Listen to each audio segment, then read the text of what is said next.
Good morning everyone, কেমন আছো সবাই? আশা করি সবাই খুব ভালো আছো আর আমরাও খুব ভালো আছি। তো চলে এসেছি আজকে আবার একটা নতুন ব্লগ নিয়ে। তো আজকে হচ্ছে রবিবার, রবিবার মানেই ছুটির দিন আর জমিয়ে কিছু ভালো ভালো খাওয়া দাওয়ার দিন। তো তার জন্য আমাদের সকাল সকাল উঠে গেছি, অনেকটাই সকালে উঠেছি বলতে গেলে। আমার ব্রেকফাস্টও কমপ্লিট হয়ে গেছে, এখন বাজে সকাল 10টা। আর মিঠি গেছে ও আমার মায়ের সঙ্গে নিচ্ছে একটু সবজিপাতি কিছু আনতে। আজকে ভাবছি একটু চিকেন বানাই, তো মা তার জন্যই গেছে নিচে। আর আজকে ওয়েদারটাও মানে খুব মেঘলা মেঘলা করে আছে, শীতের শুরুটা ঠিক যেরকম লাগে হয় আজকে ঠিক সেই রকম লাগছে। অনেক জায়গায় খুব বেশি ঠান্ডা পড়ে গেছে, কিন্তু কলকাতাতে বলতে গেলে ঘরের মধ্যে থাকলে অতটা ঠান্ডা লাগছে না। বাইরে পুরো আজ মেঘলা মেঘলা আছে, রোদ ওঠেনি একদম। তোমাদের দেখাচ্ছি, দাঁড়াও, দেখো আজকে একদম রোদ ওঠেনি। কালকে এই জায়গাটা দাঁড়িয়েছিলাম, সকালে আমরা মেয়ে রোদ পোয়াচ্ছিলাম, আর আজকে এক ফোঁটাও রোদ ওঠেনি।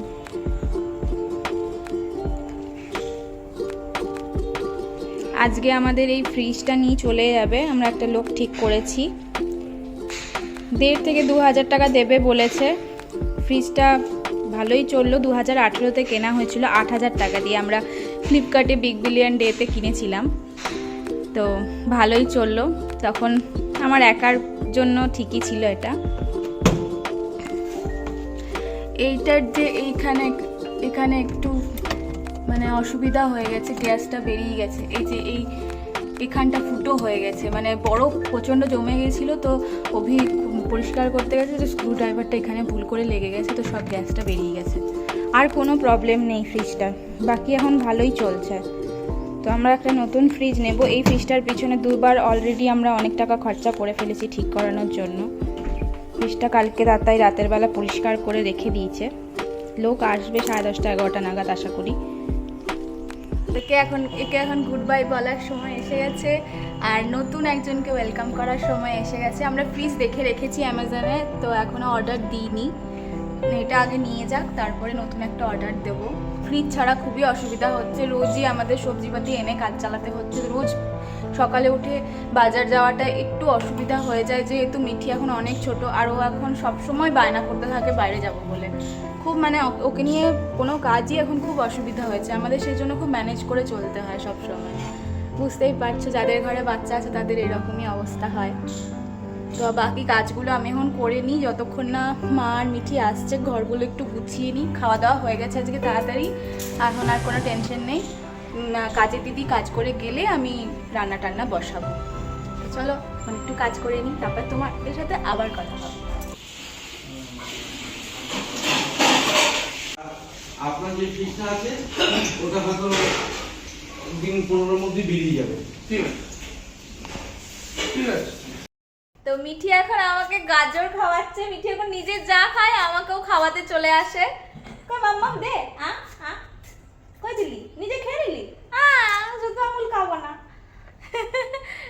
দে, আমাকে অনেকক্ষণ ধরে দেওয়ার চেষ্টা করছে, আমি খাইনি বলে নিজেই খেয়ে নিল, আবার আনতে গেছে। দে দে আমাকে দে। ওই বাবা, ওই বাবা, ওই বাবা। Thank you. খুশি, কালকেও আপনি মটরশুঁটি খাচ্ছিলেন, আমাকেও খাইয়েছে। আর খাবো না, আর খাবো না। এই নিয়ে 5-6টা গাজরের টুকরো খাওয়া গেল।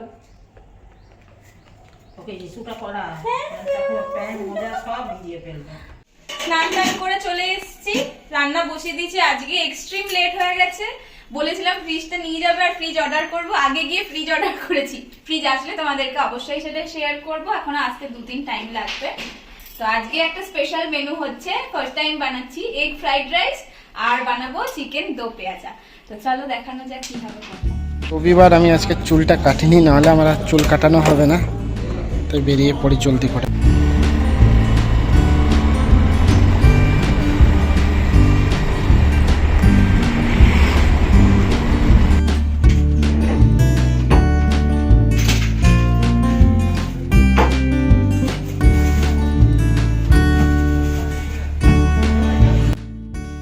এই জাস্ট আমি চুল কেটে এলাম, আর একটু পরেই আমাকে স্নানে ঢুকতে হবে।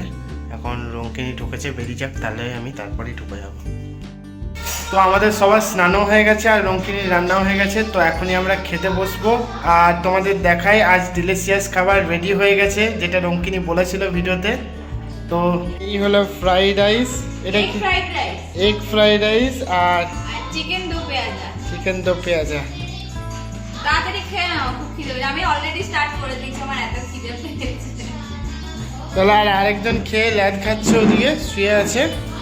তো আমরা চলো ফট করে খেয়ে নিই, দেখি কেমন হয়েছে, রিয়াকশনটা দেবো।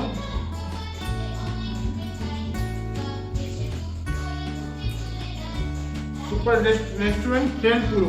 Thank you. রিয়েলি বলছি, খুবই সুন্দর। মা, তোমার কেমন লাগলো? দারুণ লাগলো, আমার তো ভীষণ ভালো লাগে বাড়ির খাবার। ঘরের খাবার না, এটা আলাদাই রকমের হয়েছে একদম, যেটা মানে রেস্টুরেন্টে বানানো হয় সেরকমই হয়েছে একদম। ওই দেখি ছবিটা দেখি। তো আমরা এখন রেডি ফেডি হয়ে বেরিয়ে গেছি, একটু বাজার কলকাতা যাব, অভিযোগে কটা জিনিস কেনার আছে।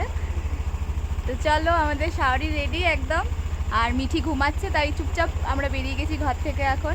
তো বাজার কলকাতায় গিয়ে তোমাদের সাথে দেখা হবে।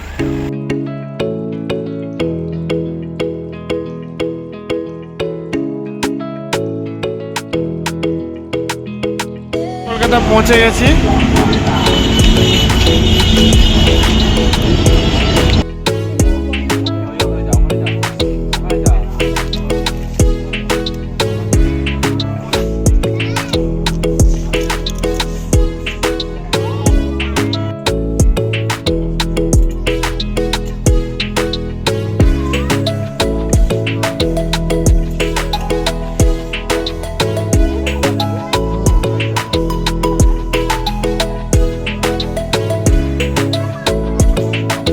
হয়ে গেছে, আর এ হাতেই ধরে আছে, কারণ আমাদের কাছে ব্যাগ ছিল বলে আমরা আর প্লাস্টিক নিলাম না।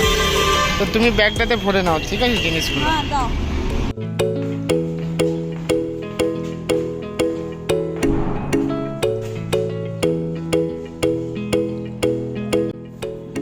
কই রে মিঠি, এই মিঠি, কই রে, দেখি তো আমার সোনাটা, কই রে, এই তো জাদু জাদু। মিঠি নতুন জ্যাকেট ভালো লাগছে? মাম্মা পছন্দ? হ্যাঁ পছন্দ। হ্যাঁ, দেখো পড়ে আছে কেমন। এই মিঠির জন্য এই জিনিস দুটো নেওয়ার জন্য গেছিলাম বিশেষ করে, এছাড়া দুটো ওই বক্সার নেওয়া হয়েছে অভির জন্য, তাছাড়া আর কিছু নেওয়া হয়নি। তো তোমরা বলো কেমন হয়েছে মিঠির জ্যাকেটটা? আমার তো খুব পছন্দ হয়েছে, একদম কিউট কিউট। সব থেকে ভালো লাগছে এই জিনিসটার জন্যে, আর খুব সফট, এটাও অনেক বছর পরতে পারবে আশা করি। তো বাবা আর মেয়ের টুকটাক বাজার করে আমরা ঘর এসে গেছি, এবারে ড্রেস আপ সব চেঞ্জ করি, ফ্রেশ হই। তো আজকের মতো ভিডিওটা আমরা এখানেই এন্ড করছি, দেখা হবে আবার একটা নতুন ব্লগে নতুন এপিসোড নিয়ে। ততক্ষণ সবাই খুব ভালো থাকো, সুস্থ থাকো, আর সবাইকে ভালো রাখো। আর আমাদের ভিডিও যোগগুলো যদি ভালো লাগে তাহলে কিন্তু অবশ্যই লাইক করো আর সাবস্ক্রাইব করো চ্যানেলটাকে, যারা নতুন দেখছো আমাদের চ্যানেলটা। ব্লগগুলো ভালো লাগলে কমেন্ট করে জানিও, আরও কি নতুন করতে পারবো সেগুলো বলো, আইডিয়া দিও। আর আজকের মতো তাহলে এখানেই আমরা রাখছি, দেখা হচ্ছে আবার আরেকদিন। Good night. If I could lay down beside you, I would.